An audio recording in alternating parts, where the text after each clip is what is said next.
सकाळ झाली होती. स्वयंपाकघरामध्ये चहाचा सुगंध दरवळत होता.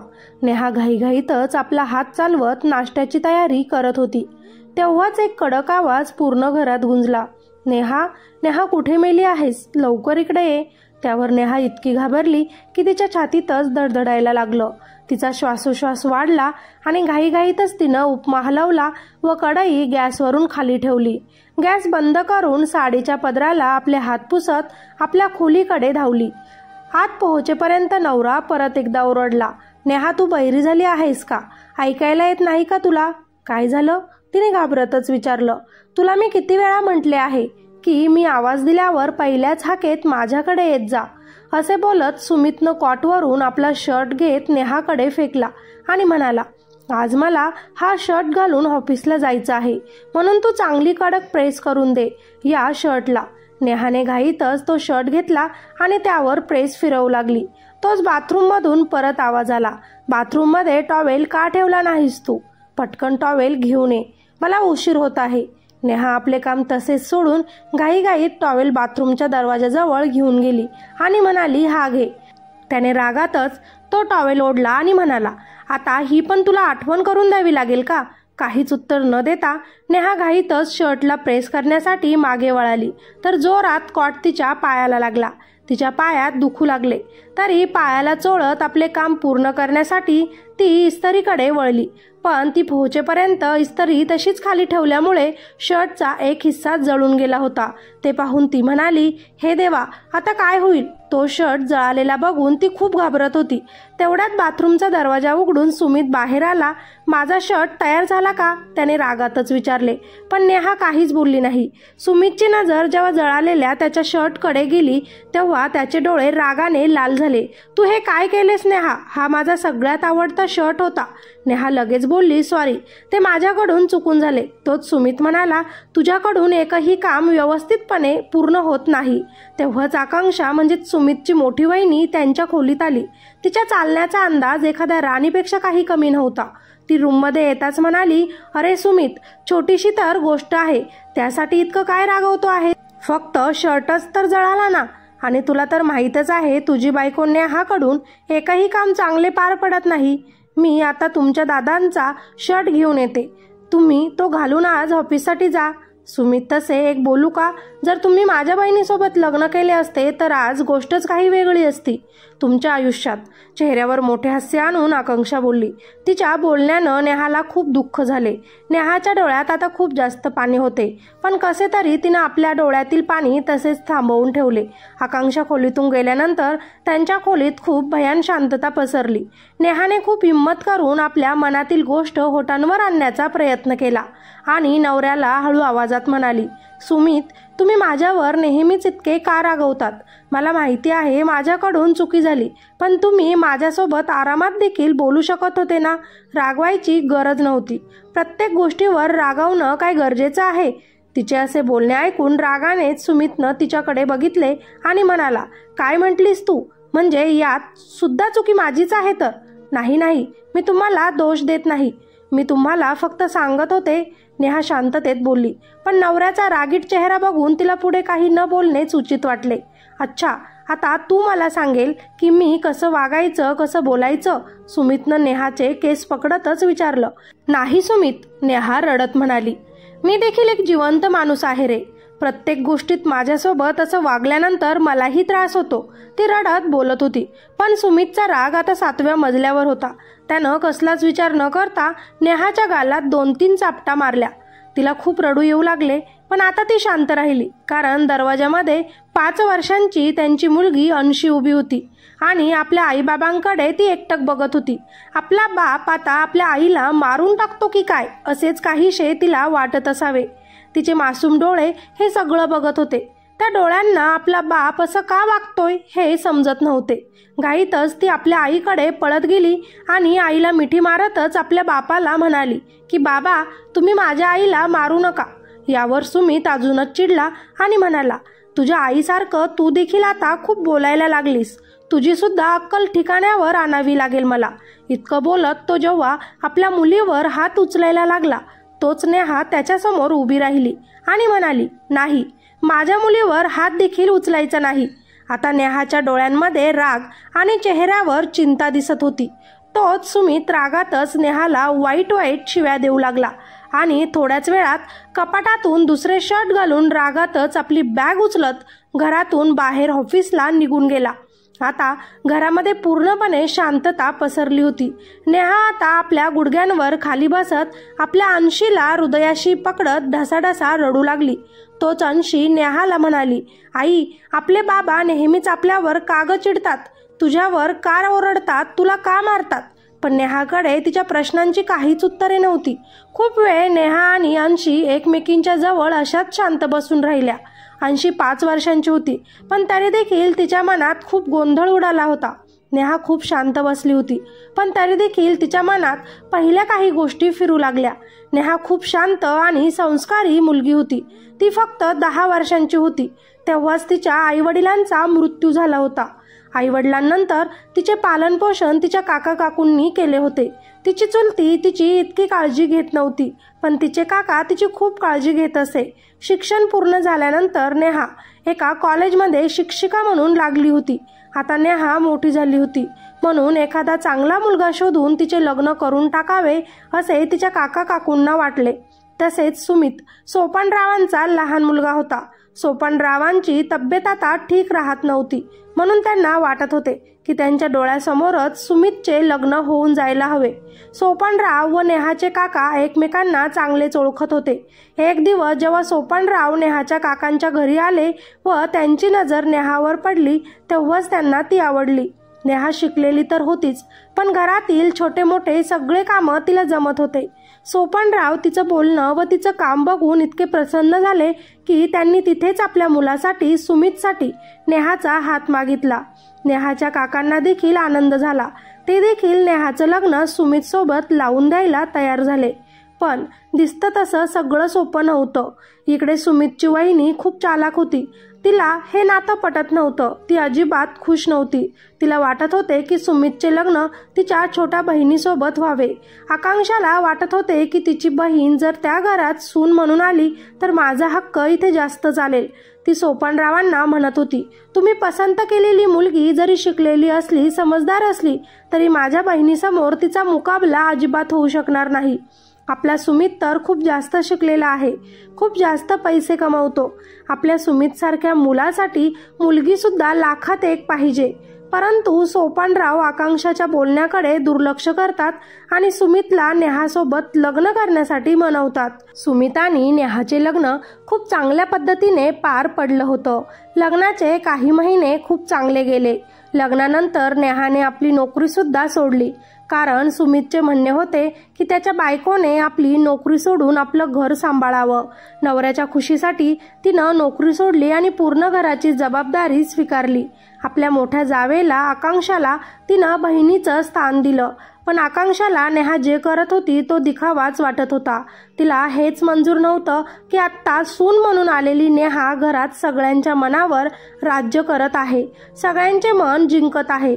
त्यामुळे आकांक्षा नेहमीच तिला अपमानित करत आणि खाली दाखवण्याचा प्रयत्न करत होती. एक दिवस नेहा आपल्या माहेरी गेली होती. तेव्हा आकांक्षाला चान्सच मिळाला आणि ती लगेच सुमितकडे येऊन म्हणाली, सुमित, तुम्ही किती शिकलेले आहात, तुमची बायको मात्र तुमच्यासमोर काहीच नाही. तुम्ही किती मॉडर्न आहात, तुमचे विचार किती उच्च आहेत, पण तुमची बायको मात्र काहीच नाही. किती साधारण राहते ती. त्यावेळी सुमित शांत होता, पण वहिनीनं बोललेल्या गोष्टी कुठेतरी त्याच्या मनात येऊ लागल्या आणि त्यामुळेच हळूहळू सुमितचा व्यवहार नेहासोबत थोडासा कठोर होऊ लागला.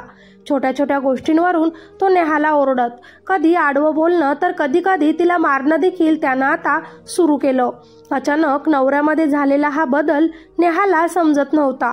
तिनं याविषयी सुमित सोबत बोलण्याचा प्रयत्न केला, परंतु त्याचे उत्तर नेहमीच रागीट स्वरातच तिला मिळायचे.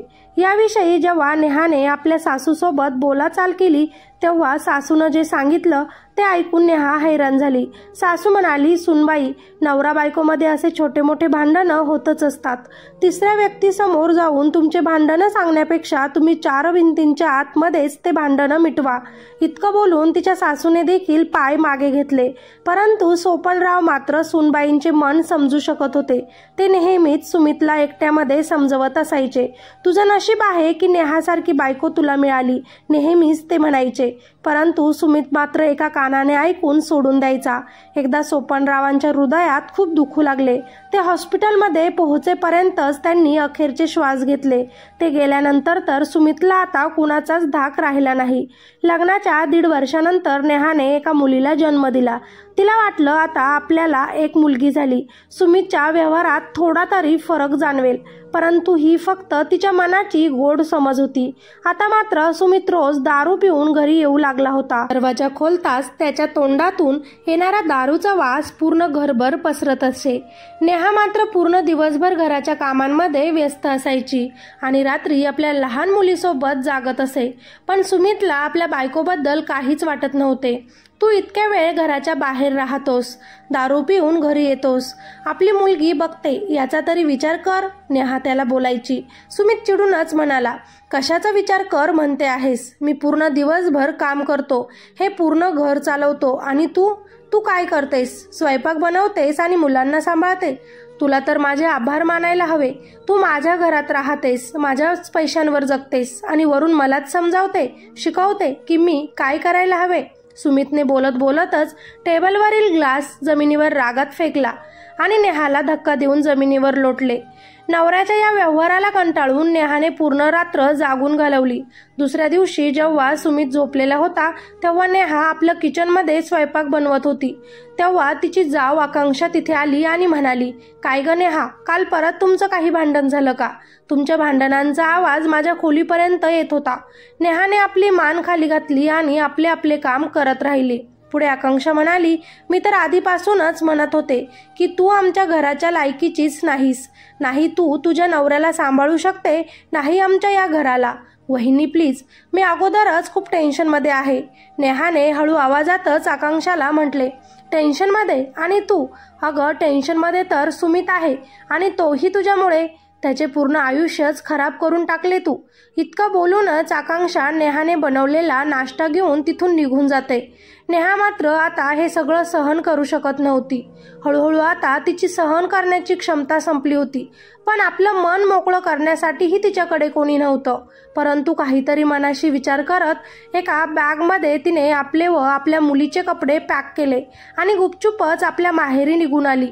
ती जेव्हा माहेरी आली तेव्हा तिला वाटले की कदाचित माझ्या माहेरी मला काहीतरी साथ मिळेल, कोणीतरी समजून घेईल. पण जसं तिनं आपल्या काका काकूंसमोर आपली व्यथा मांडली आणि समोरील काका काकूंनी ज्या प्रतिक्रिया दिल्या त्यामुळे नेहा अजूनच खचली. थोडा वेळ काका काकू एका वेगळ्या रूममध्ये चर्चा करत होते आणि थोड्या वेळानं बाहेर निघून काकांनी नेहाला म्हटले, हे बघ नेहा, प्रत्येक घरात छोटी मोठी भांडणं होत असतात. कधी कधी रागामध्ये आवाज मोठा होऊन जातो, पण याचा अर्थ हा नाही की आपल्या भांडणांना इतकं मोठं करणं. तुला समजून घ्यावं लागेल की हे सगळं सहन करत तुझी मुलगी बघत घर सांभाळणं ही तुझी एक जबाबदारी आहे. नेहा शांत झाली.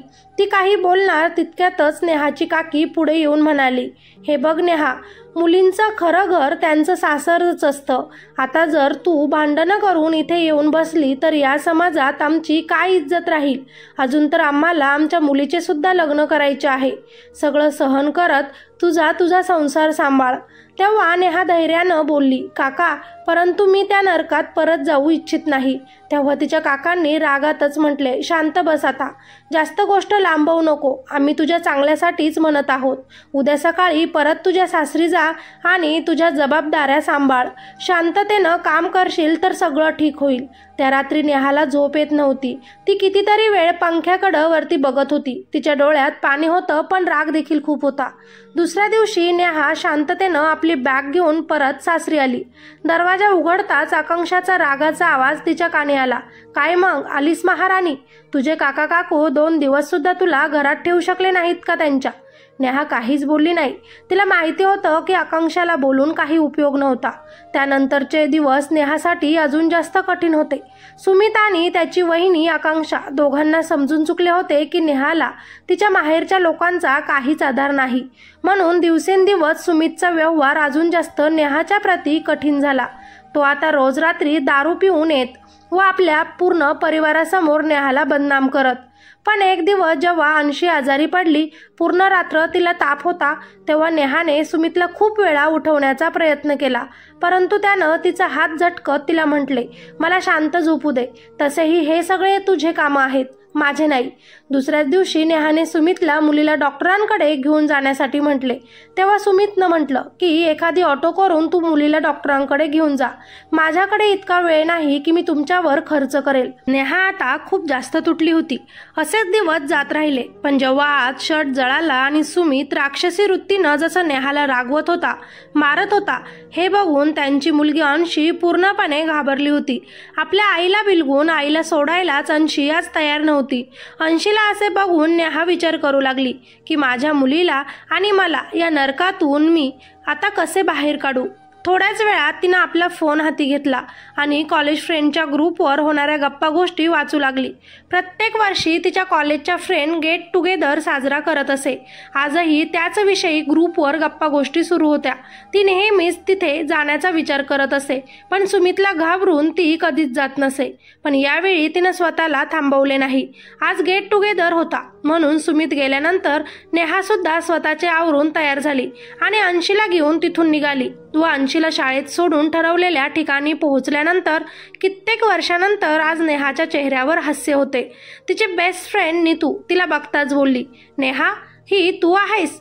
कधी आपल्या कॉलेजमधील ब्युटी क्वीन म्हणून तुला ओळखलं जात होतं आणि आज स्वतःला बघितलं आहेस का तू आरशात? चेहऱ्यावरील तेजच कमी झालं आहे तुझ्या. कसे तरी नेहाने ही गोष्ट हसण्यावारी घेतली, पण तोच नीतूचं लक्ष नेहाच्या मानेवर व हातांवर गेले, ज्यावर लालसर निशाण होते. मी तुला हेच म्हणाली, हे काय आहे नेहा? तू आमच्यापासून काही लपवत आहेस का? नीतू म्हणाली. मैत्रिणीच्या सारखं सारखं विचारण्यानं नेहाचा बांध फुटला आणि ती रडू लागली आणि आपल्यासोबत काय काय घडत आहे आपली दुःखभरी कहाणी सगळी नीतूला सांगितली की कशा प्रकारे ती काही वर्षांपासून नवरा सुमितचा अत्याचार सहन करत आहे. नेहाची ही कथा ऐकून नीतूच्या सुद्धा डोळ्यात पाणी आले होते. थोडा वेळ शांत राहून नीतू म्हणाली, नेहा, तुला नाही वाटत तू तुझ्या सोबतच तुझ्या या मुलीचे सुद्धा आयुष्य खराब करत आहेस? तुझी तर सगळ्यात मोठी चुकी हीच झाली आहे की तू तुझ्या नवऱ्याचा आदेश मानून तुझी चांगली नोकरी सोडली. अगं, तू तर आजकालची मुलगी आहेस, शिकलेली आहेस, तू कसं काय त्या घरात इतका अन्याय सहन करत आहेस? नीतूचे बोलणे ऐकून नेहा शांत राहिली, परंतु नीतूचे बोलणे नेहाच्या डोक्यामध्ये प्रकाश पाडत होते. जिथे सगळे गेट टुगेदर मध्ये डान्स करत होते तिथे नेहा आणि नीतू आपल्या बोलण्यामध्ये व्यस्त होत्या. घरी जाताना नीतूने तिला आपल्या गाडीमधूनच तिच्या घरापर्यंत सोडले, परंतु जाता जाता नीतू तिला म्हणाली, कधीही तुला माझी गरज पडली तर मी आहे, मला एक फोन कर. घरी जाताना नेहाच्या डोक्यात काहीतरी येत होतं जे तिला सतावत होतं, पण घरी पोहोचताच तिला थोडं बरं वाटलं की सुमित अजूनही ऑफिसवरून घरी आलेला नव्हता. जर त्याला माहिती झाले असते की नेहा आज बाहेर पडली आहे, तेही त्याला न विचारता, तर नेहाचे आज काही खरे नव्हते. दुसऱ्या दिवशी जेव्हा अंशीला शाळेत पाठवले तेव्हा नेहा नवऱ्यासाठी नाश्ता बनवण्यात व्यस्त झाली. तेव्हाच सुमित नाश्ता करण्यासाठी जातच होता की अचानकच आकांक्षा तिथे आली आणि म्हणाली, सुमित, तुझ्या बायकोला मुठीत ठेव, काल दिवसभर ती घरात नव्हती. मला तर समजलेच नाही की ती कुठे गेली होती. कुणास ठाऊक कुणाला भेटत होती, त्यामुळे काल घरातील सगळे कामं मलाच करावे लागले. परंतु सुमित, तिच्यावर रागवू नका. आता मला तर फक्त तुम्हाला सांगायचे होते की तुमच्या पाठीमागे घरात काय होतं. वहिनींचे बोलणे ऐकून सुमित परत एकदा चिडला. तो झपाझप पावलं टाकत चालतच नेहाजवळ आला. नेहा त्यावेळी पोळ्या बनवत होती, त्यामुळे तिचा चेहरा किचनच्या साईडला होता. सुमितनं मागूनच तिचे केस पकडले आणि ओढत ओढतच तिला किचनच्या बाहेर आणले आणि म्हणाला, मला न विचारता तू घराच्या बाहेर कशी गेली होतीस? हिम्मत कशी झाली तुझी? कुणाला भेटायला गेली होती माझ्या पाठीमागे? तेव्हा नेहा म्हणाली, मी माझ्या मैत्रिणींना भेटण्यासाठी गेले होते. तेव्हा सुमित म्हणाला, मला न सांगता कशी गेली? हिम्मत कशी केलीस तू? या घरात राहायचे असेल तर आमच्या म्हणण्याप्रमाणे राहावे लागेल, नाहीतर तो पुढे काही बोलणार. तर त्याचा फोन वाजला. त्याच्या ऑफिसमधून फोन होता.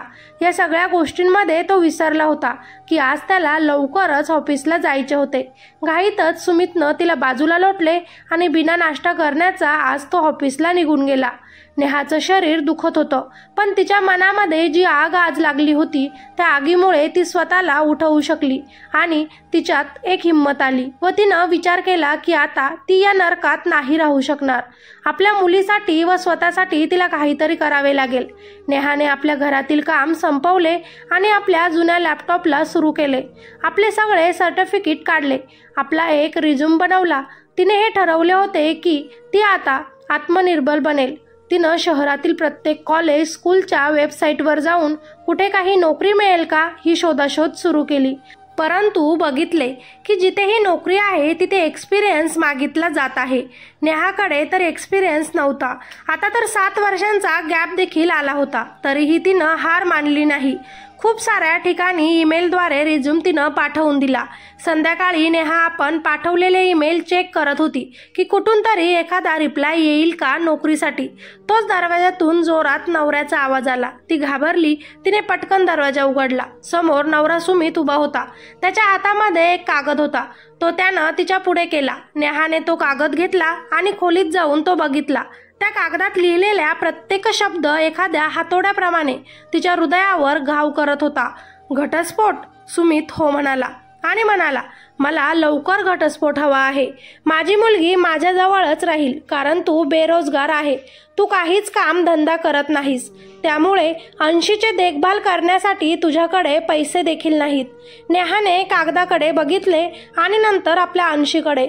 मासूम अंशी केविलवाण्या नजरेनं नेहाकडे बघत होती. मनात तिला वाटले की हा कागद फाडून फेकावा आणि खूप रडावं, पण परत तिच्या मनात विचार आला की नाही, आता ही वेळ रडण्याची नाही, काहीतरी करून दाखवण्याची आहे.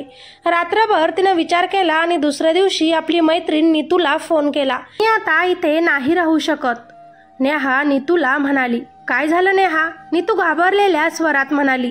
सुमितनं मला घटस्फोट द्यायचा विचार केला आहे आणि माझी मुलगी अंशीला माझ्यापासून दूर करायचं ठरवलं आहे. मी माझ्या मुलीपासून दूर नाही राहू शकत. मला आता तुझी मदत हवी आहे. जमलं तर मला राहण्यासाठी भाड्यानं एखादं छोटं घर शोधून दे. तिकडून नीतू लगेच म्हणाली, तू काळजी करू नकोस. भाड्याचं घर कशाला हवं आहे? तू माझ्या घरात राहू शकतेस. तेव्हा नेहा म्हणाली, नाही नीतू, मी तुझ्या घरी नाही राहू शकत. आधीच तर माझे सासरचे लोक माझ्यावर बोटं उचलायला मागे पुढे बघत नाहीत. मी जर तुझ्यासोबत तुझ्या घरी राहायला लागले तर माझ्या चरित्रावर डाग लागायला वेळ लागणार नाही. हे लोक ही गोष्ट कोर्टमध्ये माझ्या विरोधात वापरतील. ठीक आहे नेहा, मी तुझ्यासाठी भाड्याचं एखादं घर शोधते, नीतू म्हणाली. आणि काळजी करू नकोस नेहा, हीच खरी वेळ आहे तुझ्याकडे स्वतः काहीतरी करून दाखवण्याची आणि मी तुझ्यासोबत आहे. नीतूने त्याच दिवशी आपल्या घराशेजारीच एक छोटंसं घर शोधलं. इकडे नेहाने आपले व आपल्या मुलीचे कपडे पॅक केले, मुलीला तयार केले आणि आपण जमवलेले काही पैसे सोबत घेऊन घरात कुणी नाही बघून गुपचूप घरातून बाहेर निघून गेली. रात्री जेव्हा सुमित घरी परतला तेव्हा नेहमीप्रमाणे त्यानं रागातच नेहाला आवाज दिला, नेहा पाणी आण. पण घरात आज शांतता होती. त्यानं किचनमध्ये बघितलं तर कोणीच नव्हतं. त्याने लगेच अंशीचे कपाट उघडून बघितलं तर तिथे तिचे कपडे नव्हते. तो घाईतच आपल्या खोलीत आला. तेव्हा त्याची नजर टेबलावर लिहिलेल्या एका पत्रावर गेली. त्याने ते पत्र हातात घेतलं. त्यात होतं, सुमित, मी तुझ्यासोबत खूप वर्ष राहिले, तुझे टोमणे ऐकले, दुःख सहन केलं, परंतु आता मी हे सगळं सहन नाही करू शकणार. तू नेहमी मला कमजोर समजले, परंतु आता मी माझ्या मुलीसोबत माझे नवीन आयुष्य सुरू करणार आहे. तुला जे करायचे आहे ते कर, परंतु मी आता तुझ्यासोबत नाही राहू शकणार. लवकरच घटस्फोटाच्या कागदांवर सह्या करून पाठवेल. तुझीच तू न समजून घेतलेली बायको नेहा. हे पत्र वाचून सुमित रागाने लालच झाला. त्याने तर तिला घाबरवण्यासाठी घटस्फोटाचे ते कागद तयार केले होते, पण आता तर त्याचा डाव त्याच्यावरच पलटला होता. सुमित त्याच विचारात डुबला. घरातील सगळे सदस्य जेवण करून झोपायला निघून गेले होते. आता रात्री जेव्हा सुमितला भूक लागली तेव्हा त्यानं किचनमध्ये जाऊन बघितले. तेव्हा एका ताटामध्ये भाजी आणि चपात्या वाढून ठेवल्या होत्या, त्याही थंड झालेल्या. मन मारून त्यानं तेच गुपचूप खाऊन घेतलं आणि आपल्या खोलीत येऊन झोपला. कारण आता त्याची आवडती भाजी बनवून गरमागरम चपाती वाढून देणारी त्याची बायको नेहा आज त्याच्याजवळ नव्हती। दुसऱ्या दिवशी देखील त्या घरात सगळं काही सामान्यप्रमाणे सुरू होतं। फक्त आज फरक एकच होता की त्या घरात सुमितच्या रागातील आवाज जोरात ऐकू येत नव्हता। आता मात्र तो खूप उदास राहू लागला होता, पण त्याच्यात इतकी आकड होती की तो मनात म्हणत होता की मी फोन करून तिला माझ्याकडे कधीच नाही बोलवणार, ती गेली ना तर तीच परत येईल। पण मनातील मनात त्याला त्याच्या बायकोची कमीही सतावत होती। बायकोची मुलीची आठवण त्याला कामावर लक्ष केंद्रित करू देत नव्हती, म्हणून ऑफिसमध्ये परफॉर्मन्स त्याचा कमी झाला। कंपनीचा लॉस झाला म्हणून कंपनीने त्याला कामावरून काढून टाकले। आता सुमित एक कमी पगाराची छोटी नोकरी करू लागला होता। इकडे त्या छोट्या घरामध्ये नेहा आणि अंशी राहत होते। आपल्या अंशीला शिकवणं, मोठं करणं, चांगले संस्कार देणं हेच आता नेहाचं ध्येय होतं। परंतु या सगळ्यासाठी पैसे लागणार होते। पैशांची कमी तिला सतावत होती। नेहाने प्रत्येक कॉलेज, स्कूलमध्ये नोकरीसाठी रिझ्यूम पाठवले, परंतु प्रत्येक ठिकाणावरून तिला निराशाच हाती आली। तेव्हा नीतू तिला म्हणाली, घाबरू नकोस, कुठे नोकरी मिळत नाही तर जाऊ दे, इतकं लक्षात ठेव की तू खूप कर्तृत्ववान आहेस, तुझ्यातील कला अजून तूच ओळखली नाहीस, तीच जगाला दाखव। नीतूचे बोलणे नेहाला समजले नाही, म्हणून ती म्हणाली, म्हणजे? तेव्हा नीतू म्हणाली, बाहेरचे सगळे दरवाजे जर बंद झाले असेल तर तू स्वतः तुझ्या नशिबाचे दरवाजे उघड। तुझ्या स्वतःमध्ये खूप क्षमता आहे की तू काहीही करू शकतेस। स्वतःमध्ये लपलेल्या तुला ओळख। माणसात जर कला असेल तर तो कोणत्याही क्षेत्रात काहीही करू शकतो। तू खूप छान प्रकारे समजावते, शिकवते। याआधी देखील तू शिक्षिका म्हणून काम केले आहे। काय झालं जर 7 वर्ष गॅप पडला असेल तर तू परत एकदा काही एज्युकेशनल व्हिडिओ बनव आणि ते सोशल मीडियावर टाक। मी जे म्हणत आहे त्यावर विचार कर। नीतू निघून गेल्यावर नेहा मनात म्हटली, विचार तर खरंच चांगला आहे। मला या सोशल मीडियाबद्दल जास्त काही माहिती नाही, पण काय झालं माहिती नाही तर एकदा काम सुरू झाले की आपोआप माहिती होईल सगळं। जिथे मनात आस आहे तिथे रस्ताही आणि मार्गही आपोआप मिळेल। नेहाने आता आपला फोन घेतला व व्हिडिओ कसे बनवायचे, कसे टाकायचे याचे व्हिडिओ बघून शिकू लागली। तासनतास आता ती मेहनत करून 10वीच्या मुलांसाठी व्हिडिओ बनवू लागली। 10वीचे पेपर जवळ आले होते, म्हणून महत्त्वाचे टॉपिक घेऊन ती तासनतास त्यावर स्वतः अभ्यास करून व्हिडिओ बनवू लागली। नीतू सुद्धा तिला मदत करत होती। कॅमेरा नीतूनं सेट केला आणि नेहाने मुलांना स्वतःच्या भाषेत समजवण्याचा प्रयत्न केला। तिच्या आवाजात आत्मविश्वास होता आणि शिकवण्यात अगदी सरळपणा होता। अवघड गोष्टी एकदम सोप्या पद्धतीनं ती शिकवत होती, म्हणून अवघडातील अवघड विषय सुद्धा मुलांना सोपे वाटू लागले। पहिला व्हिडिओ अपलोड करत असताना नेहाच्या मनात खूप भीती होती। आपण व्हिडिओ तर बनवत आहे, पण कुणी हा व्हिडिओ बघेल का हाच विचार ती करत होती। तिने नीतूला विचारले, तेव्हा नीतू म्हणाली, तू काळजी करू नकोस, तू इतके छान शिकवत आहेस, इतकं छान काम करत आहेस, मुले बरोबर तुला शोधत इथे व्हिडिओ बघायला येणार। काही दिवसात तिनं टाकलेल्या व्हिडिओवरती चांगलेच व्ह्यूज यायला लागले, त्यावर कमेंट सुद्धा यायला लागले। एका मुलाने कमेंट केली होती की तुमच्या शिकवण्याची पद्धत खूप सोपी आणि छान आहे, प्लीज नेक्स्ट टॉपिकवर लवकरात लवकर व्हिडिओ टाका। तर कोणी आभार व्यक्त केले आणि म्हणाले की तुमच्यामुळे माझ्या मुलांना अभ्यासात खूप चांगली मदत होत आहे। कुणी म्हणत होतं की आमच्या मुलांची भीती तुमच्यामुळे गेली। नेहाचा कॉमेंट बॉक्स पूर्ण भरलेला होता। भरभरून मुले, पालक व्हिडिओ खाली त्यांच्या चांगल्या प्रतिक्रिया द्यायला विसरत नव्हते। नेहाचा आत्मविश्वास आता परत आला, तिच्या डोळ्यांमध्ये चमक परत आली होती, चेहऱ्यावर तेज झळकत होतं। तिनं व्हिडिओ मनापासून आणि रोज बनवायला सुरू केले। दिवस रात्र एक करून तिनं मेहनत केली आणि अगदी टॉपिकच्या मुळापर्यंत जाऊन तिनं व्हिडिओज बनवले। एका महिन्याच्या आतच हजारो लोक तिच्यासोबत जोडले गेले। आता येणाऱ्या पैशांमुळे नेहा आर्थिकरित्या मजबूत बनली होती। तिने अंशीचे ॲडमिशन चांगल्या शाळेत केले आणि स्वतःही काही कोर्स करून आपले ज्ञान वाढवू लागली। तिकडे नेहा घरातून निघून गेल्यानंतर घराची कायापालट झाली होती। आकांक्षा किचनमध्ये भांडे आपटत बडबडत होती। तेव्हाच सुमित आला आणि म्हणाला, वहिनी अजूनपर्यंत नाश्ता तयार नाही झाला का?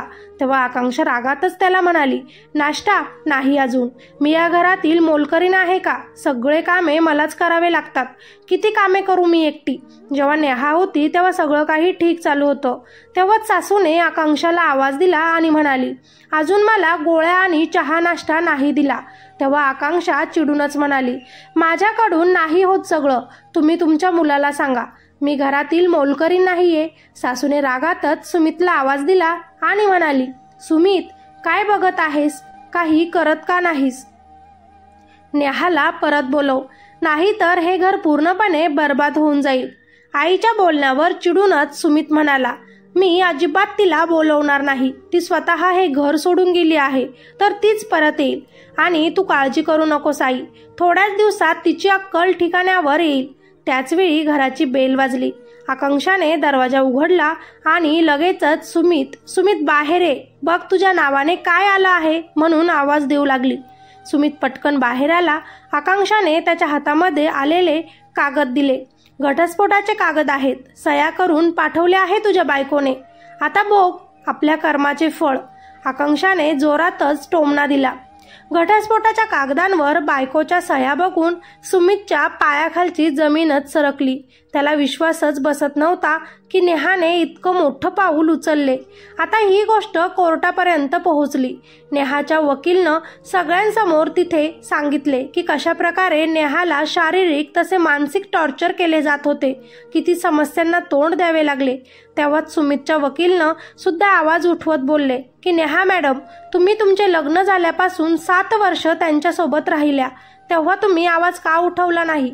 अचानक आता तुम्हाला त्यांच्यापासून त्रास सहन करावा लागत आहे असे कसे?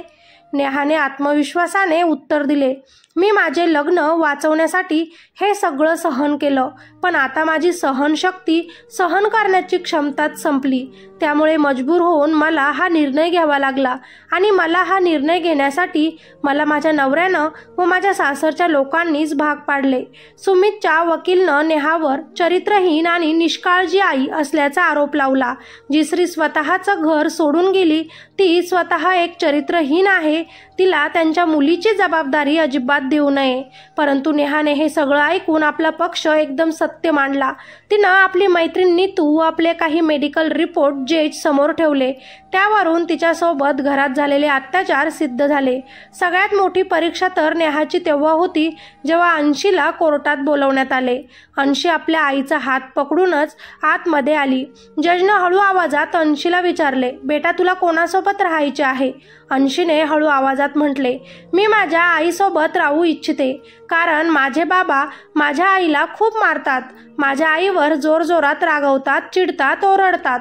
यावर माझी आई खूप रडते. माझे बाबा खूप वाईट आहेत. मी त्यांच्यासोबत कधीच राहू शकत नाही. सुमितनं जेव्हा आपल्या मुलीचे हे बोलणे ऐकले तेव्हा त्याचा चेहरा नाराज झाला. स्वतःच्याच नजरेत तो पडला. आता ही केस तो जिंकणार नाही असेच त्याला वाटले. 8 दिवसांनंतर कोर्टमध्ये याचा निकाल लागणार होता.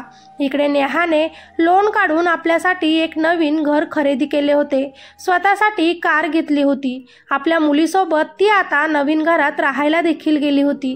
उद्या कोर्टाची शेवटची तारीख होती. फायनल निकाल लागणार होता. त्याच्या 1 दिवस आधीच सुमित नेहाला फोन करतो. नेहाने फोन उचलला तर सुमित तिला म्हणाला की मला एक वेळ तुझ्यासोबत भेटायचे आहे, बोलायचे आहे, पण मला तुझ्यासोबत नाही बोलायचे, नाही भेटायचे.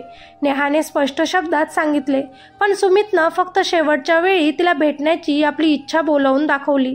तेव्हा नेहा त्याला भेटायला तयार झाली. 1 तासानंतरच सुमित नेहाच्या घराच्या बाहेर येऊन थांबला. नेहाच्या घराच्या बाहेर नेम प्लेट लावलेली होती. त्याच्यावर नेहा की अंशी नाव लिहिलेलं होतं. ते वाचतच तो आतमध्ये आला आणि घराची बेल वाजवली. तिनेच दरवाजा उघडला आणि त्याला आतमध्ये यायला सांगितलं. सुमित घरात आल्यानंतर आतमध्ये बघितल्यानंतर हैराण झाला. घर जरी छोटे असले तरी पूर्णपणे सुशोभित केलं होतं ते. गरजेच्या सगळ्याच वस्तू तिथे होत्या. त्यात त्याची साधी सरळ राहणारी बायको नेहा पूर्णपणे बदलली होती. तो तिला बघतच होता की काय बोलायचे होते तुला, नेहा म्हणाली. सुमितनं आपल्या नरम आवाजात बोलण्याचा प्रयत्न केला की नेहा मला तुझे फक्त 5 मिनिट हवे आहे. नेहा मला माझ्या चुकीची शिक्षा मिळाली आहे. मला जाणीव झाली आहे की मी तुझ्यासोबत चुकीचं वागलो. तू घरातून गेल्यानंतर मला समजले की तू माझ्या आयुष्यात किती महत्त्वाची आहेस. तुझ्याशिवाय माझे घर अस्तव्यस्त झाले आहे. आई तर आजारीच राहायला लागली आणि वहिनी तर रोजच भांडण करते. आणि त्या दिवशी कोर्टमध्ये अंशीनं जे काही माझ्याबद्दल बोलले त्यानंतर मी तर माझ्याच नजरेत पडलो. मी तुझ्यासोबत खूप वाईट वागलो, मला माफ कर. तेव्हा नेहा थोडं धीट आवाजातच त्याला म्हणाली, अच्छा, म्हणजे आता तुझ्या आयुष्यात सगळं काही खराब सुरू झालं तेव्हा तुला माझी आणि माझ्या मुलीची आठवण येत आहे का? तेव्हा सुमित म्हणाला, नाही नेहा, मला खरंच माझ्या चुकीची जाणीव झाली आहे. मी फक्त एकच म्हणू इच्छितो की हे घटस्फोटाचं नाटक इथेच बंद करू. माझ्यासोबत आपल्या घरी परत चल. आपल्या अंशीबद्दल देखील विचार कर. तिला सुद्धा तिच्या बापाची गरज आहे, बापाच्या प्रेमाची गरज आहे. तेव्हा नेहा म्हणाली, बरोबर बोलत आहेस सुमित तू. अंशीला तिच्या बापाची गरज आहे, पण अशा बापाची जो बाप तिचा आदर्श बनेल. तुझ्यासारखा बाप जो आपल्या बायकोचा आदर सन्मान करत नाही, सारखा अपमान करत असेल, तिला धमकवत असेल, बायकोला घाबरवतो, बायकोवर हात उचलतो, असा बाप माझ्या मुलीचा कधीच आदर्श बनू शकत नाही. यावर सुमित म्हणाला की मला परत एकदा एक चान्स दे. मी माझी चुकी सुधारेल. फक्त मला एक चान्स दे. माझ्यासोबत घरी चल. तेव्हा रागातच नेहा म्हणाली, कोणता चान्स सुमित? रोज तुझ्यासाठी एक चान्स देत होते मी, पण तू काय केलेस? रोज तो चान्स गमावला. धीट आवाजातच नेहा म्हणाली, माफीचा प्रश्न तर तेव्हा असतो ना सुमित, जेव्हा चुकून आपल्याकडून एखादी चुकी होते, पण जाणून बुजून केलेली चुकी माफीच्या लायकीची नसते. मलाच माफ कर, पण मी आता तुला माफ नाही करू शकणार. आणि खरं सांगू का, आता माझ्या आयुष्यात तुझ्यासाठी थोडीसुद्धा जागा शिल्लक नाही. मी स्वतःला पूर्णपणे बदलले आहे. माझ्या मुलीसाठी मी सगळं काही करेन. घटस्फोटाचे नाटक तर तू केलं असेल, पण त्याच्यामुळेच माझी खूप मदत झाली. मी काय करू शकते हे मला समजले. माझ्यातील मला मी जागे केले. त्यामुळे तू आता कसलीच काळजी न करता इथून जाऊ शकतोस. सुमितनं शेवटची नजर आता आपली मुलगी अंशीवर टाकली आणि जड पावलाने त्या घरातून तो निघून गेला. मित्रांनो, एखादी स्त्री जेव्हा धाडसाने आपले पाऊल पुढे टाकते तेव्हा आत्मसन्मान घेऊनच आयुष्यात ती पुढे जाते आणि अशक्य सुद्धा शक्य करून दाखवते. तेव्हा ती फक्त स्वतःसाठीच नाही तर पूर्ण दुनियासाठीच एक उदाहरण बनते. या कथेतील नेहाने तर आता करून दाखवले होते की प्रत्येकाला आपली कहाणी लिहिण्याचा हक्क आहे. सुमित सारख्या मुलाने आपल्या आयुष्यात आलेल्या हिऱ्याला गमावलं होतं. आपण खूप ग्रेट आहोत. आपल्यासारखं कुणीच नाही या नादात तो आपलं सर्वस्वच गमावून बसला. चला मित्रांनो, स्टोरी आवडली असेल तर पटकन एक लाईक करा. कॉमेंट करून मला नक्की सांगा तुम्हाला ही स्टोरी कशी वाटली. आवडली असेल तर लाईक करण्याबरोबरच सबस्क्राईब करायचं सुद्धा विसरू नका. भेटूया अशाच एका नवीन व्हिडिओमध्ये. तोपर्यंत धन्यवाद.